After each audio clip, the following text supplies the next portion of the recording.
John F. Kennedy's assassination was actually a violent takeover of our government by a group of criminals. Who was behind this? Lyndon Baines Johnson, CIA Director J. Edgar Hoover, members of the FBI, Rockefeller and the Bush family, Prescott, the Patriarch, and George H.W. Bush. On the same day that JFK was assassinated, an American official, saying he was acting on the Attorney General's behalf, was delivering a poison pen to a Castro aide and CIA collaborator as part of an apparent Castro assassination plot. The plot was never completed, but that day in history was supposed to rid the world of two leaders who were standing in the way of a deep state takeover. The year before Kennedy was shot, the U.S. State Department gave Lee Harvey Oswald, a former Marine, $435.71 for airfare to return to the United States after 3 years living in Russia.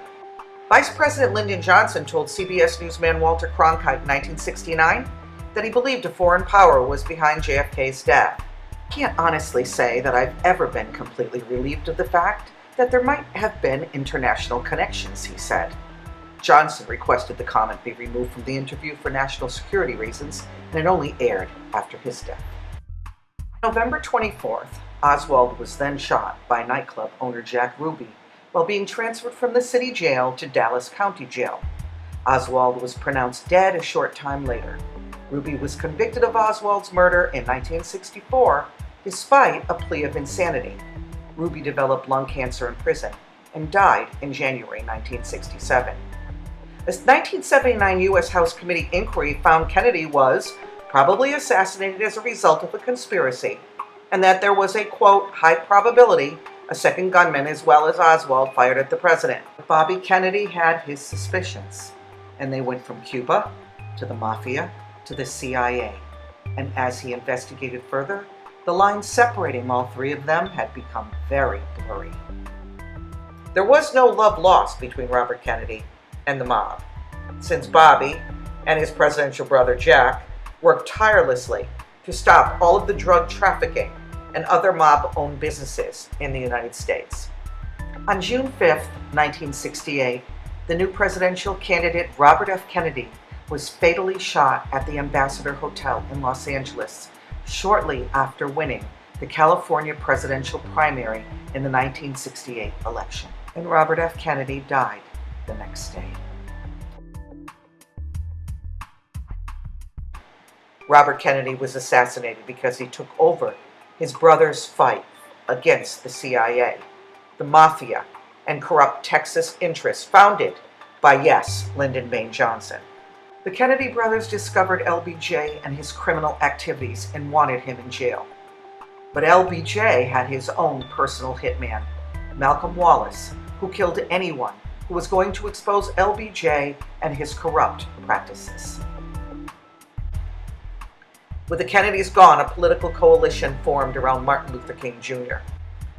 Quickly, J. Edgar Hoover, Lyndon Johnson, and the FBI went into action to kill him before anyone would even consider him running for the presidency.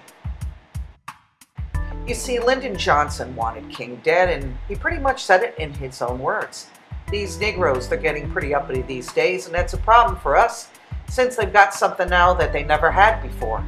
The political pull to back up their uppityness. Now we got to do something about this. We got to give them a little something, just enough to quiet them down, not enough to make a difference. I'll have them niggers voting Democratic for the next 200 years. Two senators on Air Force One overheard LBJ say these words, and they relayed it to author Ronald Kessler when they were interviewed for his book, Inside the White House. So shortly after 6 p.m. on April 4th, 1968, Dr. Martin Luther King Jr. was shot and mortally wounded as he stood on the second-floor balcony outside his room at the Lorraine Motel in Memphis, Tennessee. He was pronounced dead at 7:05 at St. Joseph Hospital. They blamed it on James Earl Ray, a known convict, and action was swift, and Ray ended up with a life sentence in prison. By the last 2 months of Mr. Ray's life, with his health deteriorating rapidly, the King family had become his outspoken ally, first by telling reporters they were in support of a new trial, and finally by declaring that Mr. Ray was actually innocent. "I just want to ask you for the record, did you kill my father?" Mr. King, 36, asked Mr. Ray as the two men sat facing each other, a yard apart in wooden armchairs. Mr. Ray, 69, replied, "No, I didn't, no." On March 20th, 1997, Dexter Scott King, son of Dr. King, declared that he and his family believed that James Earl Ray was not guilty of the murder of his father, the Reverend Dr. Martin Luther King Jr.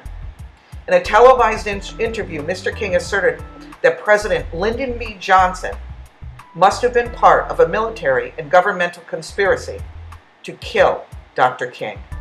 Quote, "Based on the evidence that I've been shown, I would think that it would be very difficult for something of that magnitude to occur on his watch and he not be privy to it," unquote, Mr. King said on the ABC News program Turning Point.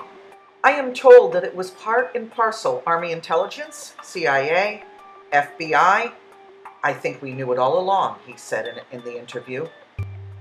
Then before his death in 2007, one of the Watergate burglars, former CIA agent E. Howard Hunt, alleged that Lyndon Johnson was involved in the conspiracy to kill President John Kennedy.